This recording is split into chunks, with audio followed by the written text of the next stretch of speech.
Students, do you know why we have gathered here? Anyone knows? Today we are visited to a museum. But don't touch anything. If anything will go. नहीं गए तो देख लेते क्या क्या है।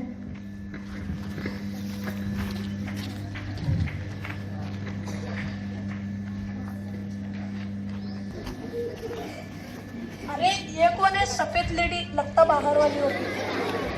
अरे ये कौन है? अरे तुझे नहीं पता? नहीं। अरे ये गांधी जी के 3 बंदर है। हाँ हाँ हाँ।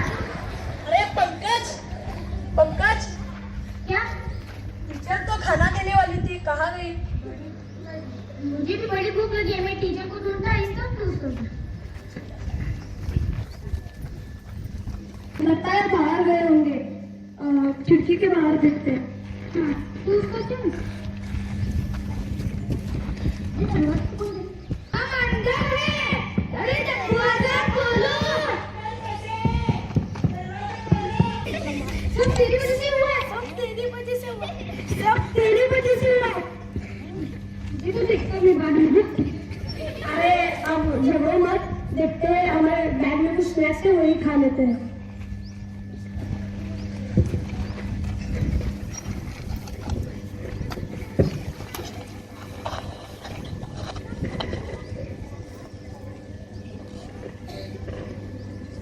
ये गाना कहाँ से चालू हुआ? भागो!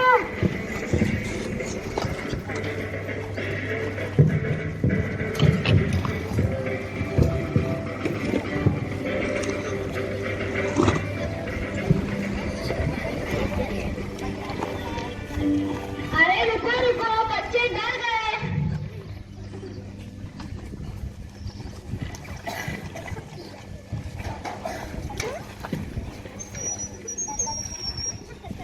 हर हर महादेव।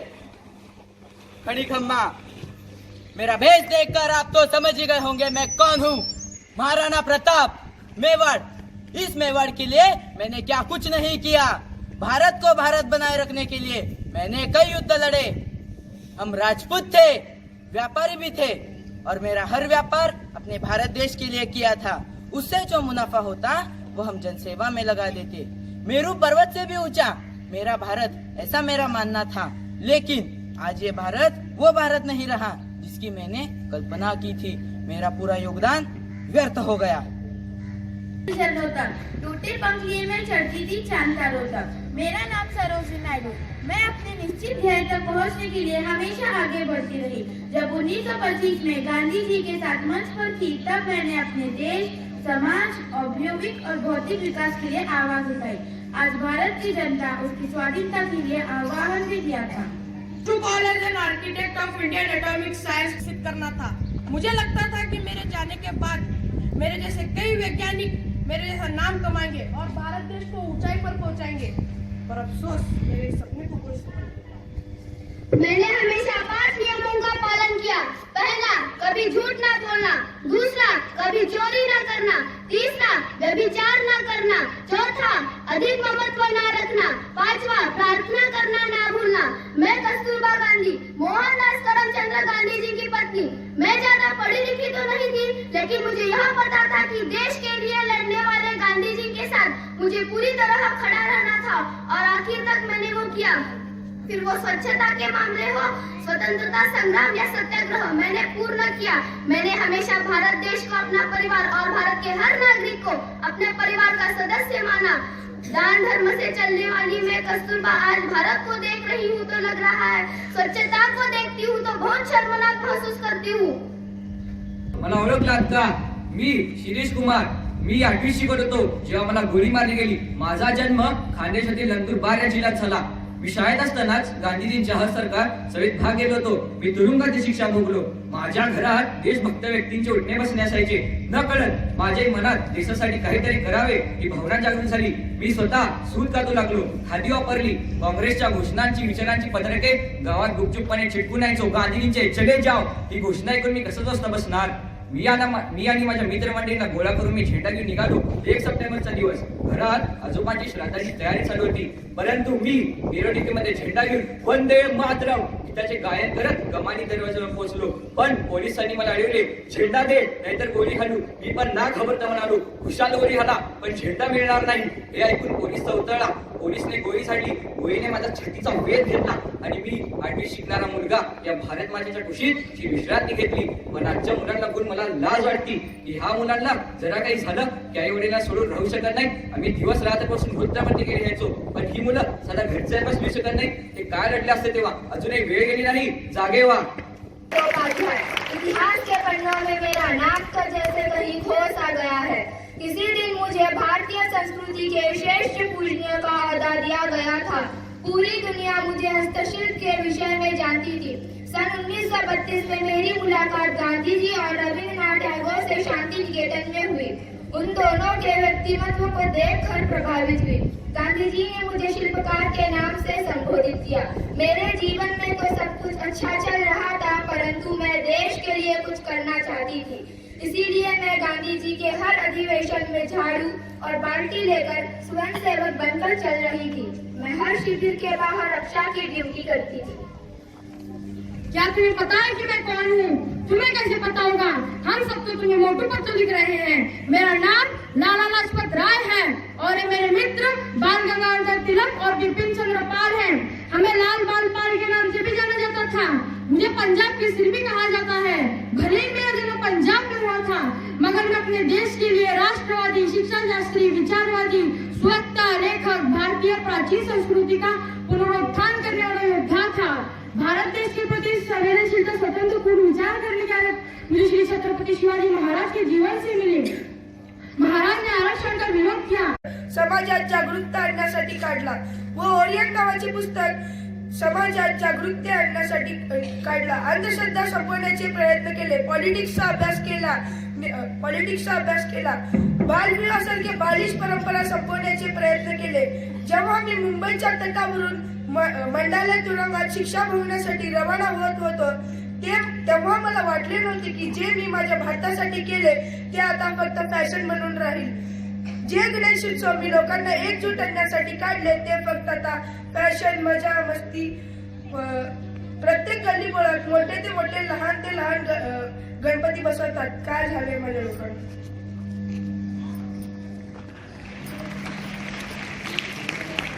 गलत थी। मैंने कहा था मैं मेरी झांसी नहीं दूंगी। आज मैं मेरा भारत देखती हूँ तो लगता है काश मैं ये बोलती मैं मेरा भारत नहीं दूंगी। अपने स्वराज के लिए अपने बच्चे तक को खुद से बांधकर मैंने युद्ध लड़ा, उन फिरंगियों को सबक सिखाया। लेकिन आज मेरे ही देशवासी फिरंगी की चाल चलने लगे हैं। धिक्कार है मुझे ऐसे भारतीयों पे जो राजद्रोह कर रहे हैं। वो क्या जाने स्वराज क्या होता है। मैं रानी मणिकर्णिका, हाँ मैं वही रानी हूँ जिसने मैं झांसी नहीं दूंगी के नारे लगते हुए अंग्रेजों से लड़ गई थी। हाँ मैं वही माँ हूँ जिसे अपने बच्चे माँ होने के कारण एक रानी होकर प्रजा की माँ बनना ना भूली। हाँ मैं वही रानी हूँ जिसने औरत होते हुए भी अपने झांसी के लिए रणभूमि में हाथ में तलवार, आंख में गुस्सा और पीठ पे बच्चे को लेकर घोड़े पर सवार थी, कहते हुए कि मैं अपने प्राण लूंगी पर झांसी नहीं, पर झांसी नहीं। ನಾನು ಕರ್ನಾಟಕದ ಕಿತ್ತೂರು ರಾಣಿ ಚೆನ್ನಮ್ಮ. ನನ್ನ ಹೆಸರಿಗೆ ನಗು ಬರ್ತದಲ್ಲ, ಆದ್ರೆ ಇದೇ ನಗು ನನ್ನ ಪ್ರಜಾ ಕಳ್ಕೋಬಾರ್ದತ್ತ ಆ ಬ್ರಿಟಿಷರ ಮುಂದೆ ಯುದ್ಧ ಭೂಮಿಯಲ್ಲಿ ಯುದ್ಧ ಮಾಡಕ್ ನಿಂತಿದೆ. ಆದ್ರೆ ನಿಮ್ಗೆಲ್ಲರಿಗೆ ಇದ್ರ ಏನ್ ಬೆಲೆ ಕೂಡಿರ್ಬೇಕು. ಅವತ್ತು ನಾನ್ ತನ್ನ ಸ್ವಾಮಿನ ಮತ್ತು ನನ್ನ ಮಗುನ ಕಳ್ಕೊಂಡು ಅಳ್ಕೊಂಡ್ ಕೂತಿದ್ದಿಲ್ಲ. ನನ್ನ ರಾಜ್ಯನ ತಾಯಿಯಾಗಿ ಒಂದು ಮಗುನ ದತ್ತಕ್ ತಗೊಂಡೆ. ಆದ್ರೂ ಆ ಬ್ರಿಟಿಷರ್ ಅಂದ್ರು, ಈ ಮಗು ನಿನ್ನ ರಾಜ್ಯಕ್ಕೆ ಏನ್ ಮಾಡತ್ತಿ, ನೀ ಒಂದು ಹೆಂಗಸಾಗಿ ನಿನ್ನ ರಾಜ್ಯಕ್ಕೆ ಏನು ಮಾಡಕ್ಕಾಗಲ್ಲ, ಆ ರಾಜ್ಯನ ನಮ್ ಪಾಡಕ್ಕೆ ಬಿಡು. ಆದ್ರೂ ನನ್ನ ರಾಜ್ಯನ ಒಂದು ದೌರ್ಜನ್ಯ ಹಿಡಿದು ಕಾಪಾಡಕ್ಕೆ ನನ್ನ ತಾಯಿ ಯುದ್ಧ ಭೂಮಿಯಲ್ಲಿ ಅವರು ಕೂಡ ಯುದ್ಧ ಮಾಡಿದೆ, ನನ್ನ ಬಲಿದಾನ ಕೊಟ್ಟೆ. ಆದ್ರೆ ನಿಮ್ಗೆ ಅದ್ರ ಬೆಲೆ ಗುಣ ಛೇ. ನಾವ್ ಇರೋದು ಇಲ್ಲಿ ಬರೀ ಒಂದು ಮ್ಯೂಸಿಯಂ ಅಲ್ಲಿ ಸ್ಟ್ಯಾಚ್ಯೂ ಆಗಿ ಸೆಲ್ಫಿ ತಗೋಕ. ನಾವ್ ಮಾಡಿರೋ ಬೆಲೆಗನ ಎಲ್ಲ ವ್ಯರ್ಥ. पांडे, ईस्ट इंडियन कंपनी का 34वां बंगाली इंफेंट्री का सिपाही। अंग्रेजों ने मुझे बागी करार दिया था। जब मुझे वीर गति प्राप्त हुई मैं तब सिर्फ 30 साल का था, लेकिन मैंने अपने देश के लिए ऐसा काम किया कि लोग 3000 साल तक नहीं भूलेंगे। हाँ मैंने अंग्रेजी सेनाओं में काम जरूर किया, लेकिन अनेक अन्य सेना से साफ मना कर दिया। उन अंग्रेजों ने हमें बंदूकें दी, उसमें भरा जाने वाला कारतूस गाय और सुअर के चर्बी से बनाया गया था और उसे मुंह से निकालकर भरा जाता था। मैंने इसे करने से साफ मना कर दिया और उनके खिलाफ विद्रोह छेड़ दिया। उस वक्त मैंने अपने भारतीय सेना से मदद जरूर मांगी, लेकिन कोई आगे नहीं आया। आज भी कुछ ऐसा ही देखने मिलता है। जब कोई घायल दिखता है तो लोग उसकी मदद करने के बजाय अपने जेबों में से मोबाइल निकालकर उसकी वीडियो बनाने लग जाते हैं। क्या मैंने इसी भारत के लिए आवाज उठाई थी? मुझे शर्म आती है सब कुछ देखकर। आदाब आदाब, अस्सलाम वालेकुम। आपने मुझे देखकर पहचान ही लिया होगा। मैं बीते हुए ज़माने की वो बेटी हूँ, मैं बीते हुए ज़माने की वो बेटी हूँ जो इतिहास के पन्नों में गुम हो चुकी है, जो इतिहास के पन्नों में गुम हो चुकी है। हाँ, मैं हूँ बेगम हजरत महल। मैं अयोध्या के आखिरी सुल्तान वाजिद अली शाह की बेगम हूँ। हम भले ही मुगल सेनानी थे, पर भारत देश को हमने अपना ही देश समझा। जब अंग्रेजों ने सड़क बनाने के नाम पर मंदिर और मस्जिद तोड़ना शुरू कर दिया, जहाँ बड़े बड़े राजा महाराजा नतमस्तक हो गए थे, वहीं मैंने अंग्रेजों को युद्ध के लिए चुनौती दे दी थी। उन्हें यह जता दिया कि हिंदुस्तान की जनता उनकी हुकूमत कतई नहीं चाहती। लेकिन क्या हमने इस भारत देश को बचाने के लिए बगावत की? जहाँ लोग आज खुद हिंदू मुस्लिम धर्म को लेकर बगावत करते हैं, जहाँ लोग आज भारत नागरिकत्व से पहले अपना धर्म का नाम बताते हैं, क्या हमने इन्हें भारत का नागरिकत्व दिया? मॅडम भिकाजी कामा भारतीय संस्कृती अहम मुख्य क्रांतिकारिणी असून भारतीय राष्ट्रध्वजसह मम प्रिय असून अहम जर्मनी देशस्व सगाटे नगरे विदेशभूमे भारतीय ध्वज उत्थापयितुं प्रथम व्यक्ति अभवत्। अहम स्वदेश प्रेम करोमि। युवजन स्वदेश न प्रेम्णा भारतीय संविधानस्य मातृकृते प्रसिद्ध अस्मि। मम यज्ञ आपणस्य अस्ति। अद्य बहु दुःखी अस्मि। I know some of you do not understand my language. I was expert in Sanskrit. I was the first woman who unfolded the Indian flag in the Germany. I am also known as the mother of the Indian Constitution. I feel sad when I see today's generation. They do not respect India and the Indian Constitution. Some of the people even think that the rules are made only for breaking, but it is not so.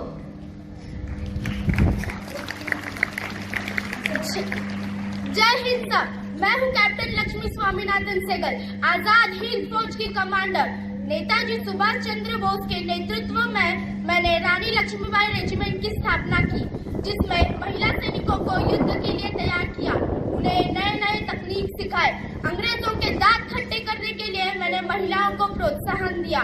मैंने युद्ध के दौरान घायल हुए सैनिकों को चिकित्सा उपचार प्रदान किया, जिसमें मुझे डॉक्टर लक्ष्मी भी कहते थे। मैं भारत की पहली महिला कैप्टन बनी। जैसे कि हर लड़की का कोई न कोई सपना होता है, वैसे मेरा सपना अपने देश को अंग्रेजों से आजादी दिलाना और महिलाओं को अपनी लड़ाई खुद लड़ने के लिए प्रेरित करना। आज मैं यह देखकर खुश हूँ कि आज की महिलाएं किसी भी क्षेत्र में पीछे नहीं है, पर कुछ महिलाएं आज भी घर से बाहर निकलने के लिए डरती है। यह देखकर मुझे बहुत दुख होता है। My name is Annie Bansal. I came to India in 1893, though I was not an Indian. I born on 1 October 1847 in England. जब मैंने पहली बार इस भारत की धरती पे कदम रखा, उसी दिन से मेरे दिल में भारत के प्रति प्रेम की भावना प्रकट हुई। भारतीय समृद्धि और सभ्यता को मैंने अपने अंदर संभाल लिया। जीवन के अधिकतर तो मैं यह बताने का प्रयास करते हैं कि मैं एक भारतीय में एक औरतों की तरह साड़ी पहनूं, रीति रिवाज से बैठकर खाना को, और इतना ही नहीं तो मैंने भगवत गीता को अंग्रेज में ट्रांसलेट कर अलग अलग देशों तक पहुंचाने का प्रयास किया। और मैं कांग्रेस होकर भारत के प्रति इतना श्रम कर रहे हैं कि सरदार वल्लभ भाई पटेल आज के भारत में अगर जिंदा होते ना, तो इन सभी नमक हरामियों की खटिया खड़ी कर देते। कुछ लोगों ने मुझे आज तक कौन हूँ मैं बिल्कुल सही पहचाना। मैं हूँ भगत सिंह। मैं सिर्फ 23 साल का था जब मैंने हंसते हंसते अपने दोस्तों के साथ फांसी ले ली। क्या आप जानते हैं हमें फांसी क्यों दी गई थी? केंद्रीय असेंबली में बम फेंकने और गोरे अफसर सांडों को मारने की वजह से हमें फांसी की सजा सुनाई गई थी। अरे उन फिरंगी ने तो हमें 24 मार्च को फांसी दी जाएगी कहा था, लेकिन डर के चलते कहीं हमें छोड़ना ना पड़ जाए, इसलिए उन फिरंगियों ने हमें 23 मार्च को चुपचाप लाहौर की जेल में फांसी दे दी। अरे मरने से तो कौन डरता था, अरे मरने से तो कौन डरता था, हम तो वहाँ गए अपनी मर्जी से थे। बचपन से ही मैंने अपने भारत की आजादी का सपना देखा था, लेकिन आज जब मैं अपने भारत को देखता हूँ तो सोचता हूँ क्या ये वही भारत है जिसके लिए मैंने राजगुरु और सुखदेव ने अपनी जान दे दी। आज मेरा भारत बेहाल है। अच्छा हुआ हम इस जमाने में नहीं जन्मे, ऐसे लोगों के बीच जीना नामुमकिन है। जानते हो जब फांसी से पहले हमारी आखिरी इच्छा पूछी गई तो हमने क्या कहा था? हमारे हाथ खोल दीजिए ताकि हम अपने यारों को गले लगा सके।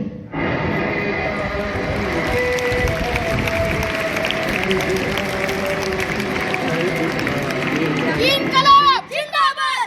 इनकलाब जिंदाबाद! Oh, very nice, what a drama. You all black Indians have been slaves before 150 years during our rule. तुम लोग उस समय भी हमारे सेवक थे और आज भी पॉलिसी, करप्शन, अनसेटिस्फाइड रूल्स के सेवक हो। पहले हम लोगों ने तुम लोगों को डोमिनेट किया पर आज भी तुम लोगों को रिच पीपल डोमिनेट करते हैं। And this is what I am saying is truth, isn't it? पहले तुम लोगों को ब्रिटिश लोगों ने डोमिनेट किया था। Britisher had divided you by following the rule, subdivided rule, and this is the reason what I'm saying. तुम लोगों ने इन लोगों के लिए बलिदान दिया था। छी, तुम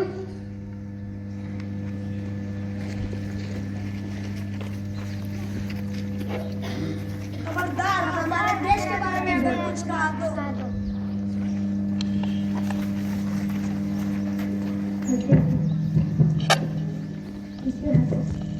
हमें क्षमा कर दीजिए, हमें क्षमा कर दीजिए। अब Yes, we are feeling guilty for our they are our real freedom fighters. From today, we all Indians take oath that we never make a fun of any freedom fighter. We will give respect to all the fighters. जी हाँ, सही कहा आपने। हमें क्षमा कर दीजिए, हमसे बहुत बड़ी भूल हो चुकी है।